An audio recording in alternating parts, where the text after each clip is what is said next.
Hello, everyone. Welcome to the Cyber Weekly. The Cyber Weekly is a podcast we talk about cybersecurity. Me, Deogratius Okello, your host, and Josephine, Olok, my co-host. This week, we will be diving into a book called The 80-20 Principles by Richard Koch. Hopefully that's how they pronounce it. Then, basically that, and we'll be going through different aspects of the book and the lessons we picked out of the book. But this is going to be the Josephine show. So she'll be answering all the questions, hopefully.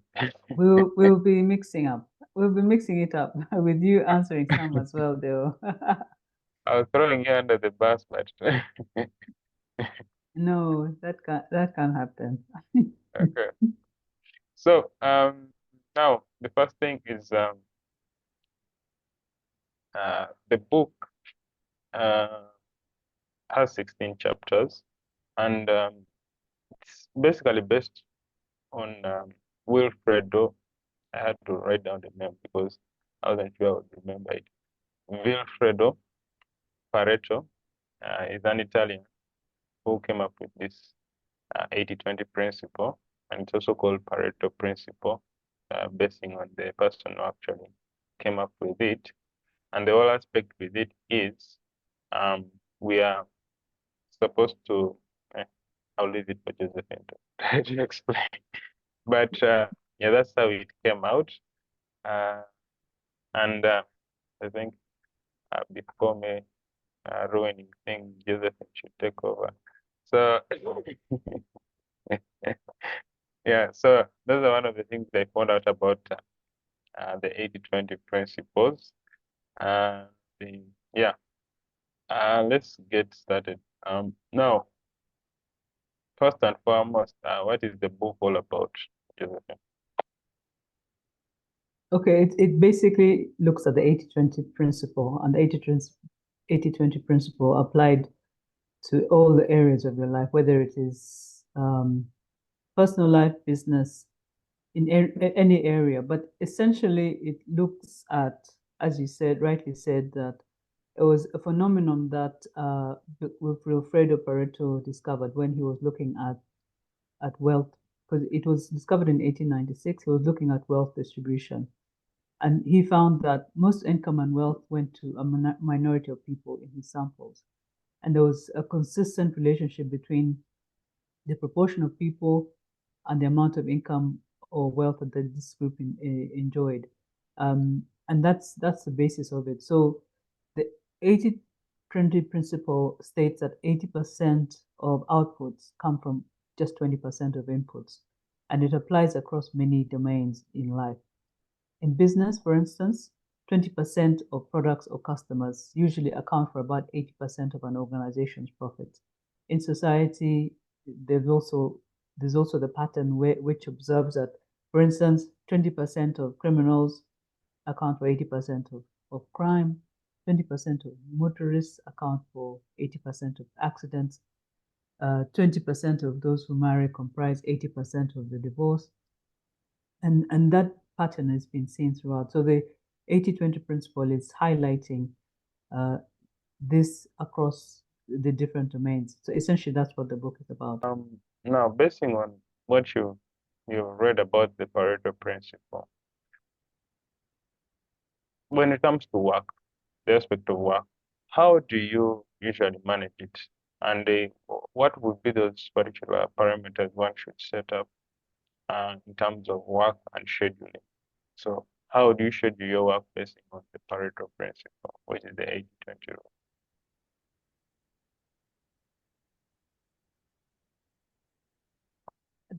I think the what needs what in order to apply the 80-20 principle, you need to be able to identify what it is that you do which gives you the most return. I think it's difficult to do that without understanding that. So it needs you to make an assessment of the work that perhaps gives you the most output, gives you the most reward as well. I think also the output is, we can look at it as also a reward. It needs an assessment to identify those things that give you the most value, and then you start doing the things, prioritizing those things that give the most value, and keep checking that, it is giving you um, the most value. Of course, it might be difficult to do an exact. It's not an exact science, but it's what the 80-20 principle does as well is it requires a mindset shift, because often we think that um, whatever you give is what you get out. So the harder I work, the more I get out, right? So there's that mindset of balance that I need to be able to give 50%, I get back 50%, 100% back 100%. So there's also the requirement to have a change of mindset. Um, but it's important that once you identify that, then you work towards that.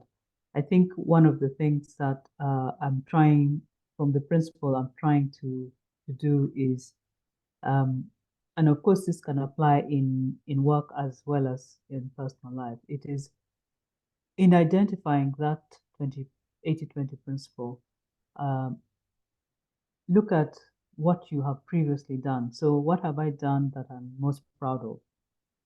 When when I've invested time and energy in something that is hard but that was rewarding. So what are the past projects that I'm most proud of, which give me my overall sense of achievement and fulfillment? Then look at who are the people that I've learned most from. So it is, of all the things that I do, whether it is the people I learn from, whether it is through podcasts or whatever, who are those that I always find I find most interesting, which give me back the most. There might be just two. And then who do I enjoy talking to? What are those things that interest me? Am I interested in reading? If I'm reading, what am I reading? Is it development books? Is it business books? Um, and then is there something that I've done which I was not planning to do, which gave me a lot of excitement? For instance, was I given a project, or was I asked to speak when it was outside of my comfort zone? And then did I find actually that I enjoyed it? So that is what you did previously. Then in the present, what is it that is keeping you going? What is it that's sustaining you? Who are you enjoying most being around? And what are the things you do, for instance, like exercises in your personal life, in your work life, maybe it's assignments. What food do you regularly eat that you actually enjoy? Then in the future, what are the things that you're really looking forward to?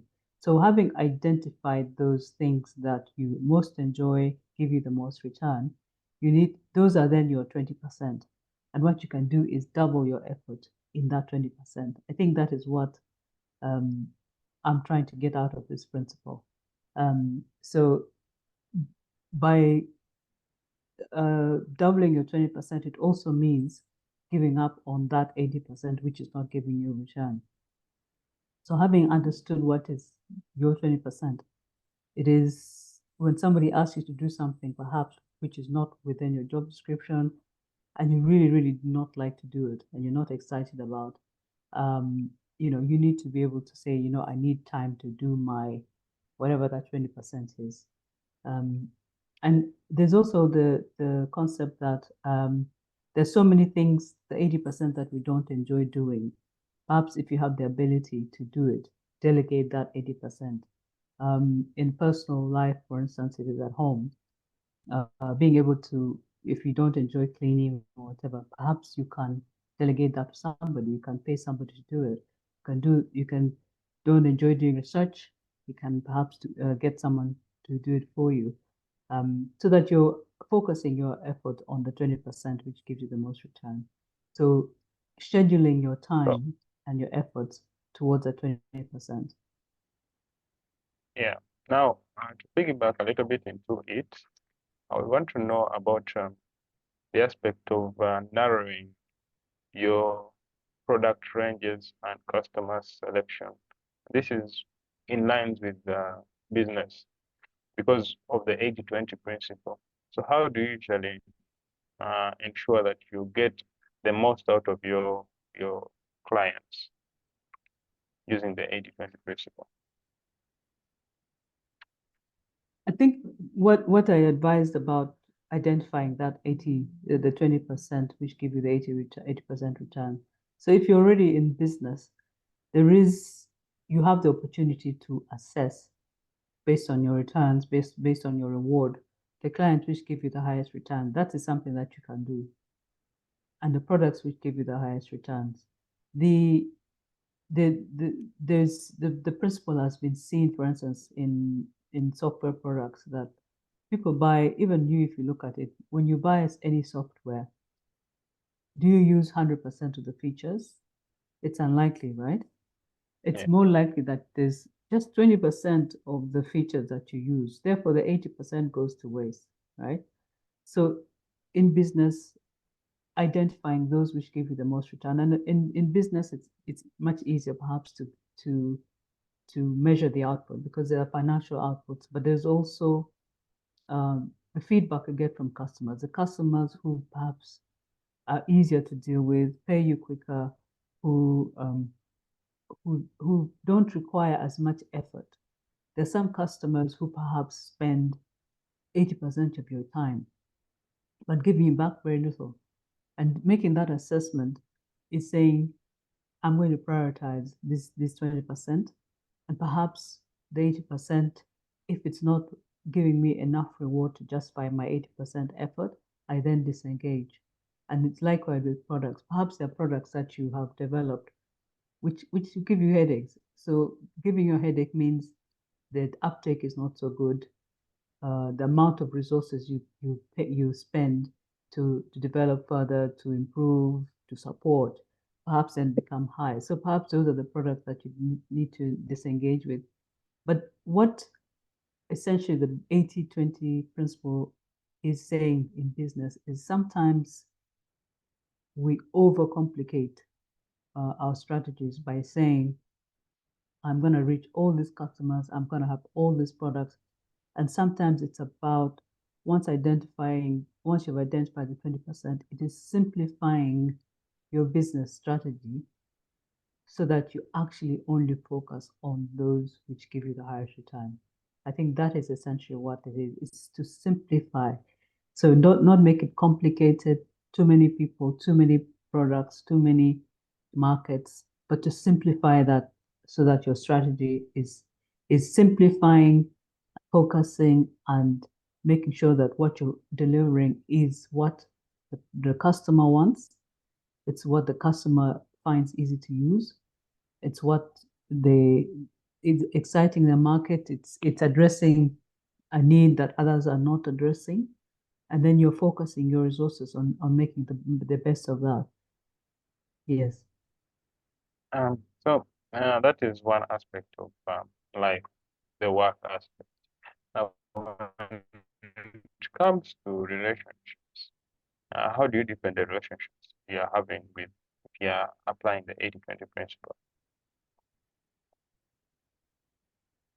Okay, maybe I can ask you that question.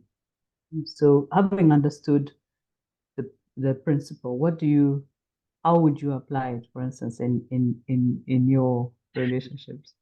I see what you did there. You So, see what I did there? uh, okay. So, how do you going to deal with it? Well, um, there are friends who I'll find deep joy spending time with them.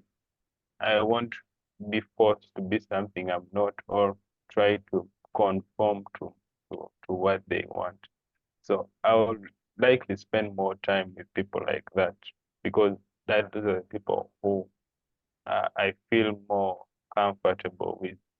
So I'll spend more time with people like that, but doesn't mean I should sometimes, stop talking to the others. But meaning it's just I have more engagement with these other ones compared to that. So that helps strengthen my relationship with the people who actually I care for and they also care about.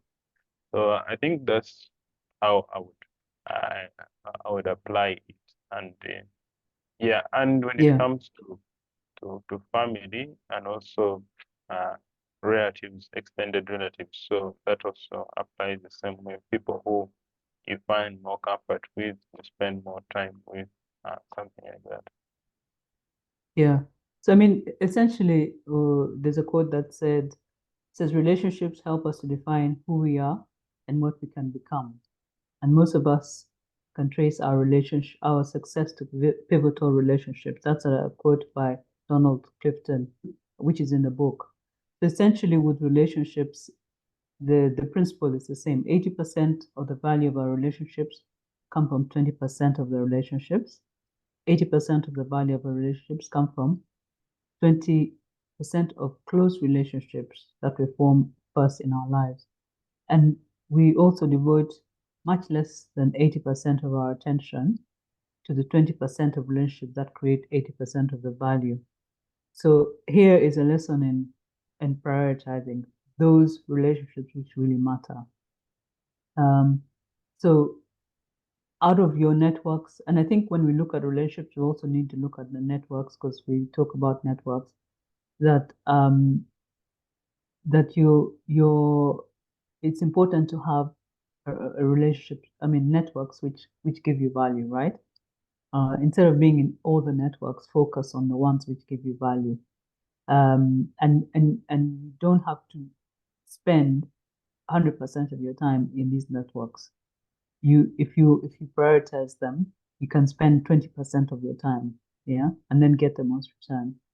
But great opportunities for you to contribute to within networks, contribute to your values, your passions, your expertise, um, and exchanging also wisdom is one thing. But it's important that we spend the time and we nurture, as you said, nurture those relationships which are important, and definitely reduce the time you spend on those that which don't give you much value, because it doesn't give you value. So why are you spending so much time on them? So definitely reduce, especially the quality of the relationship. So the book talks about that for both personal and professional relationships, having fewer and deeper instead of more and less, and less deep is much more, gives you much more returns. Yeah. Yeah, that also reminds me of that concept of people saying that they have many friends on social media like Facebook and all that. I know Facebook is not so common nowadays. Let's give an example, maybe X, which is Twitter. So you find that someone is saying he has a lot of following and has a lot of friends. It's not, on average, uh, for you to have a productive relationship with someone, uh, they say that the highest amount of people you can spend with, like a good productive relationship with is 200 people, which, 200 people. yes, not That's more. a lot. That's a lot, but yes, it's within that less than 200 people. So we find that for you to have any productive relationship with someone, you have to spend time with them. You have to ensure that you keep on nurturing relationship. You can't tell me you're going to nurture a relationship with multiple people. Uh, they won't really know you fully. They'll just know a portion of you. So for you to, you Yeah. know, yeah, that's on average, there are 200 people you actually have a strong bond with, even along, if you count from like when you were young up to now, the people you are close to are within that range, not more than that. So yeah, Yeah. I think you're way better with the relationship than me, clearly, because I cannot say that I have 200 people. I know 200 people who I have. Honestly, I would have less than that for sure. yeah. So yeah, I So would they, definitely they have were they were less. actually evaluating according to engagement you get with the person, and the level, time you will spend with each person. So yeah, that is how they came up with that number. Yeah. Okay. So now the next part. Um, we talked about happiness a bit. You expanded it as you were beginning this session, and you were talking about generating happiness in work, what. So in general, to be honest, when I talk about happiness, I feel like sometimes people think it's I don't know. Think it's So a it's like more of like an illusion for me hyped. because I think it's more of a state of mind. It can be on or off sometimes. So not permanent. So, but when it comes to the Pareto principle, how do you, what were those key things you found about happiness, the 80-20 principle? I think happiness, as you said, is not permanent. It sometimes is very much dependent on events. And I think happiness should perhaps be thought of, being at peace and all that. So internally that you're at peace. Happiness could be perhaps something very, very external related, externally driven. But the book does talk about 7 habits of happiness. But these are things which are in our control, things which we can do something about to make sure that we are happy. If I put that in quotes. So the first habit is to live in a place which is favorable. So a place where people are happy. So I think that helps. It says live in favorable 80-20 urban areas. Um, I'm not sure how we can define that in Uganda, but there you go.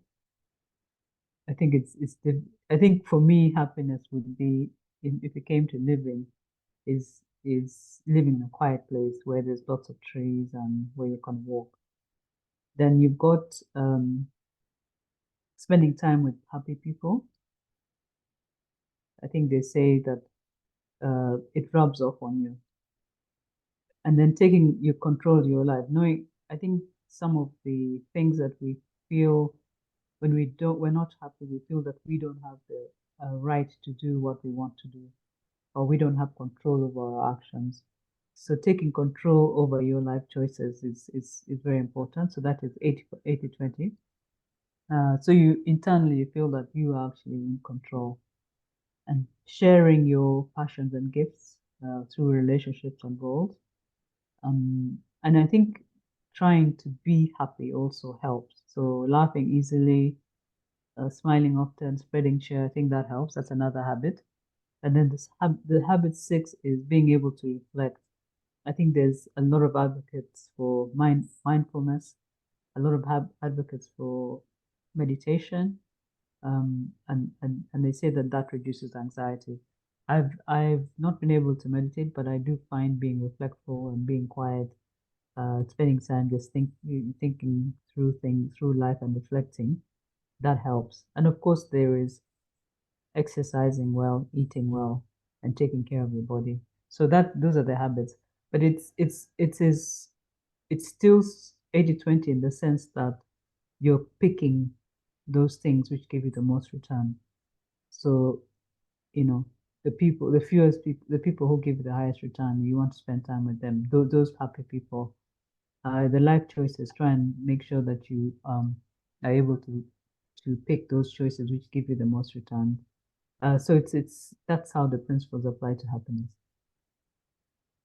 So, in a nutshell, what you were talking about is about priming the environment, and it's part of atomic habits. I learned from that, where they were talking about when you want to do something, is the one you have set up the environment to work for you, not against you.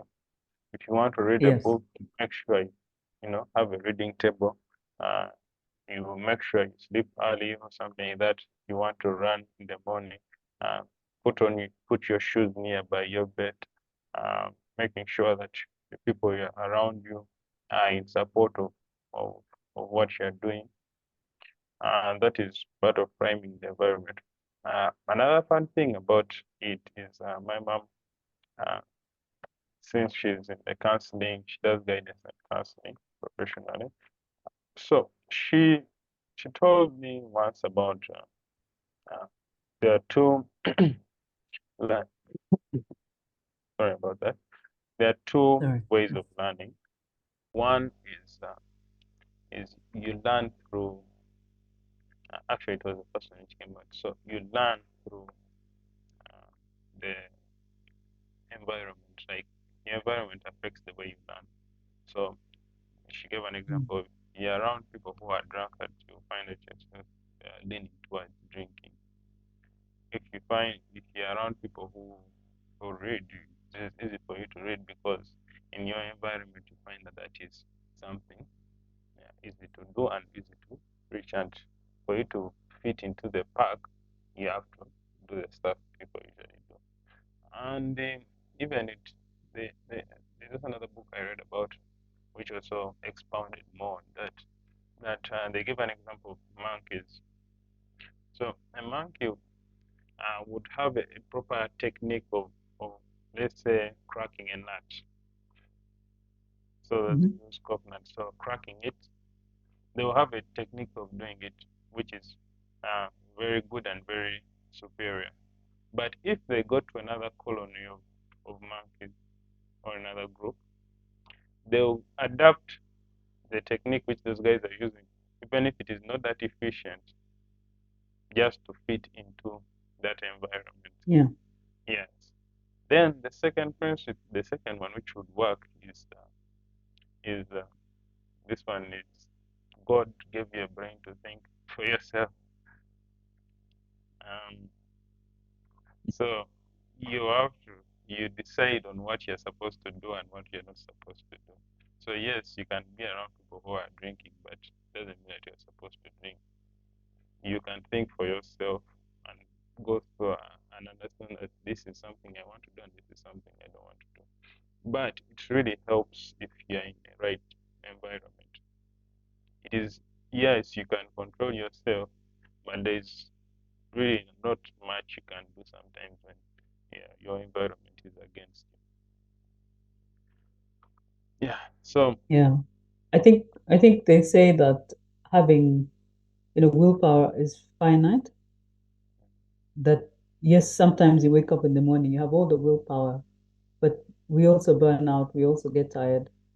And sometimes even in an environment where, as you said, you're surrounded by drunkards, if today you're having a bad day and you don't have that willpower, you may not be able to resist getting into to starting that habit and getting into it.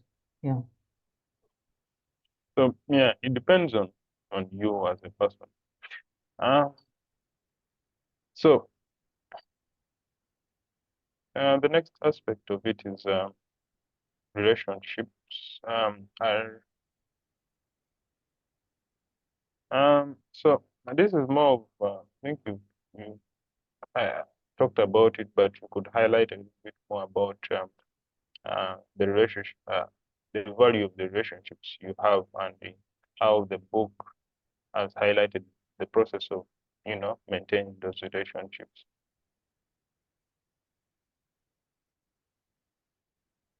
I think as I had said before, that with this principle, it's basically saying that for both personal and professional relationships, having fewer and deeper relationships is better than having more and less depth.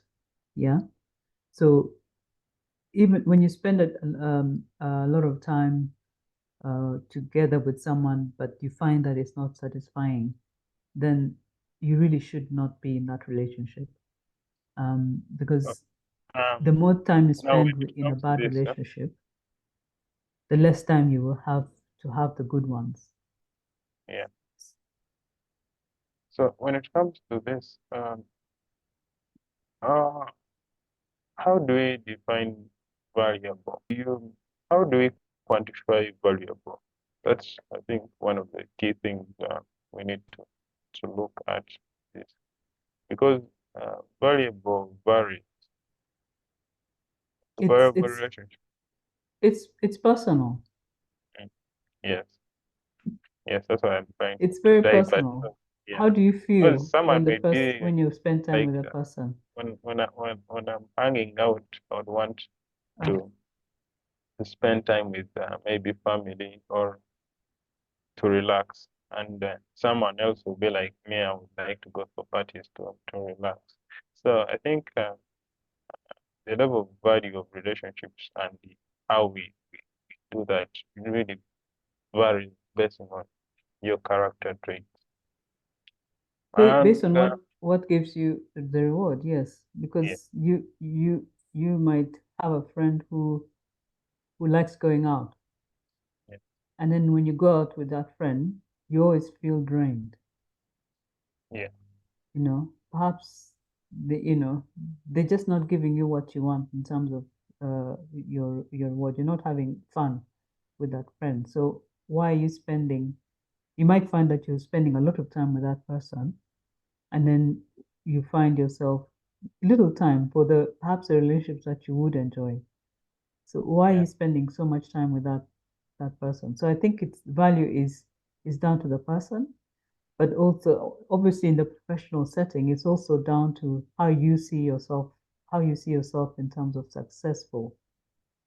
If you spend time with people who perhaps support you to deliver on projects that you find rewarding. Perhaps those are the people that you need to be spending your time with. And reward for you might be that feeling of accomplishment.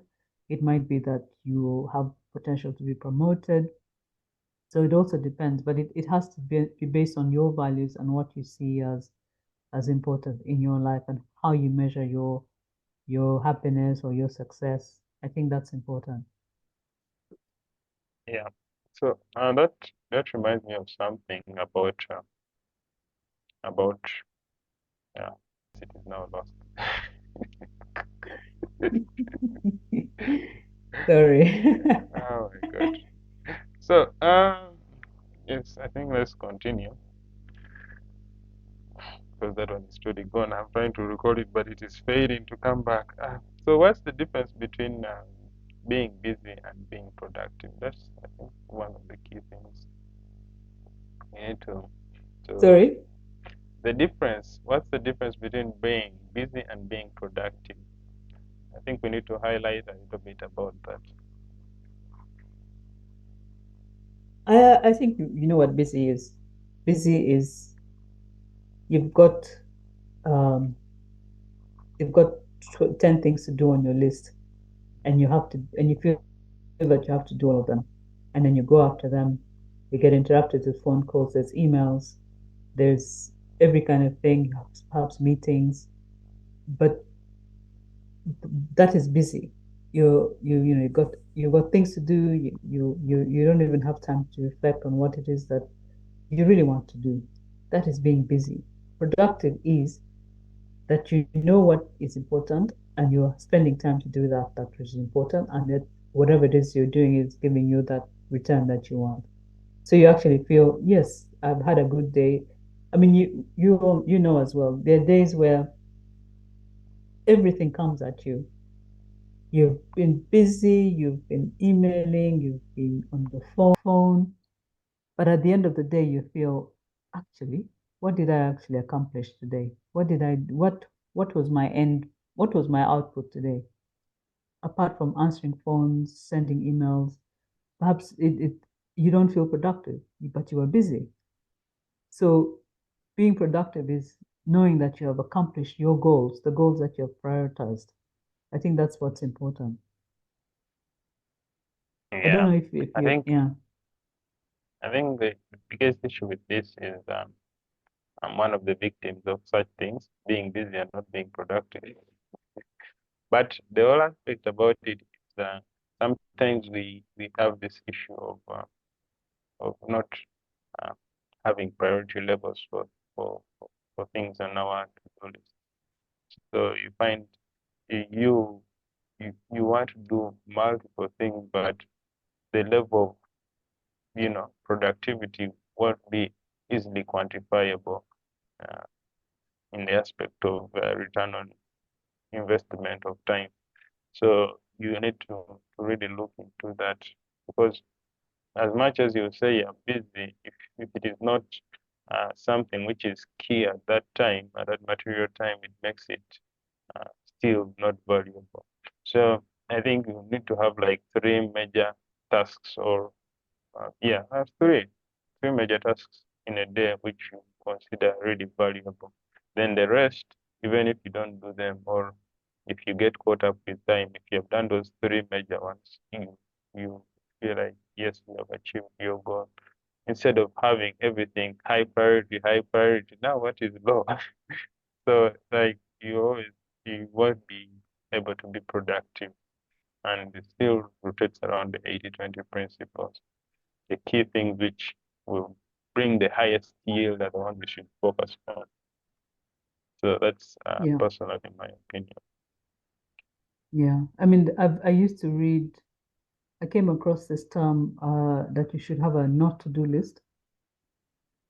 Mm, So you say, I'm not going to do emails before this time. I'm not going to do this. I'm not going to do face media. I think I've only got to understand that recently because what I've also realized that if you have the luxury of choice, which means you choose the things that you do, sometimes, of course, in the workplace, you don't have that luxury. You don't have the luxury of saying, I'm not going to go for this meeting because this meeting doesn't, we just talk about the same thing and end up, and it doesn't do anything for me. But if you do have the luxury of choice, then you can choose how you spend your time. You can choose the meetings you attend or not attend, which you can perhaps delegate if you have a team. You choose when to read your emails. I think a lot of organizations are run through emails. And if you don't respond to emails, that is not good. But if you have the luxury of saying, I will only check my email maybe 3 times a day, or I will not go on social media if you're not worried about your brand. Um, the things which which take away your time and which means you have less time for the important things. I think choice is an important aspect of it. Yes. yeah, I think also in this day and age, emails have really become very key. I've noticed it a lot, especially when it comes to preparation for this podcast and other projects, teaching and all that. You find looking through your emails is really key. I Yeah. have to, I'm used to maybe you send me a text and I call you back, but now I have to look through Yeah. emails. Yeah. Figure out, yeah, the communication to avoid Mhm. missing out on anything. Mm. And so let's, in conclusion, we need to, to first of all, Josephine, how do you think one should apply the 80-20 principles in their lives currently? I think I've really talked about that.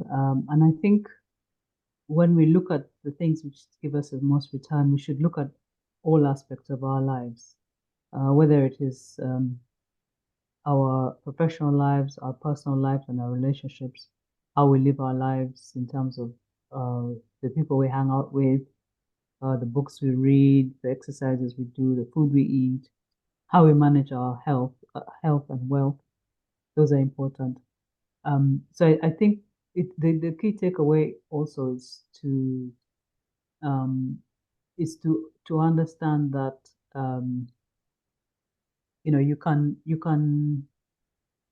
do you can do you can have the most impact on the things that are important to you by applying this. And even within our society and our community, we also have a tendency of seeing the world and the big problems and saying, "Ah, that's too big for me. I can't deal with it." But if we look at how to live a better life, how to be much more um, I don't want to use the word efficient, but how to be much more effective in our lives, then we can start even looking bigger in terms of taking the small thing that you can do and applying it to your real life because you now have a sense of priority of things that are important to you and things which matter.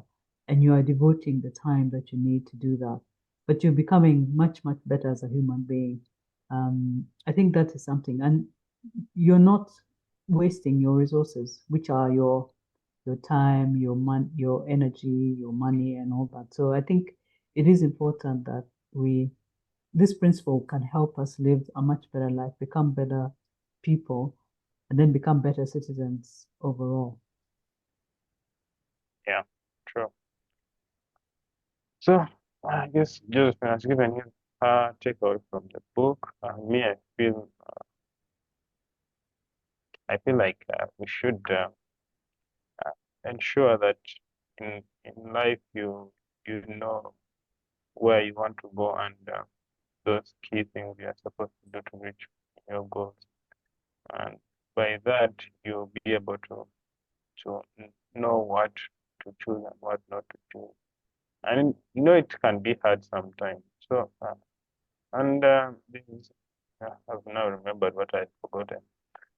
There's this aspect of people wanting uh, people to be around them, even if the person is not, you know, being helpful to you, or you're just existing because you're worried, you know, because the person is not, maybe has some sort of influence, but at the same time, you feel you're not being productive around the person. I think as I watched some video sometime back for it's called Let Them Go. It's on YouTube. Just search Let Them Go. Um, the aspect of you wanting to be with people and find that the person is not helping you should stop, because uh, yes, it's not easy when they leave, but you can seek help, because it's not good to be in a relationship where you don't feel valued. So Is yeah, that is that TD Jakes, Pastor TD Jakes? Let them no, go? No. it's this guy. I'm forgetting his name. He acted. He's an actor. Okay. I'll look it up. He's an I actor thought it of was the Pastor Jakes one. yeah. Even TV Jakes has something to do with that, but it's part of I think a movie skit where we're talking about why would you be with someone where you're supposed to come home and you enjoy yourself. You're greeted with with insults and all that. Why don't you just let them go and you go on with your life? So yes, some people are, as Yeah. much as yeah, but I understand that yeah, it can be an issue. So yeah, seek help.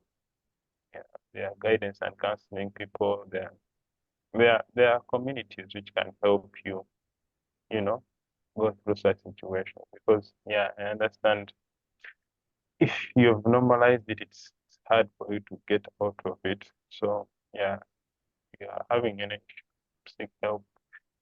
I think that is my conclusion this week. With that, I would Okay. like to end the podcast. Thank you for that. Thank So, you. Josephine, Thanks. how was it? Good.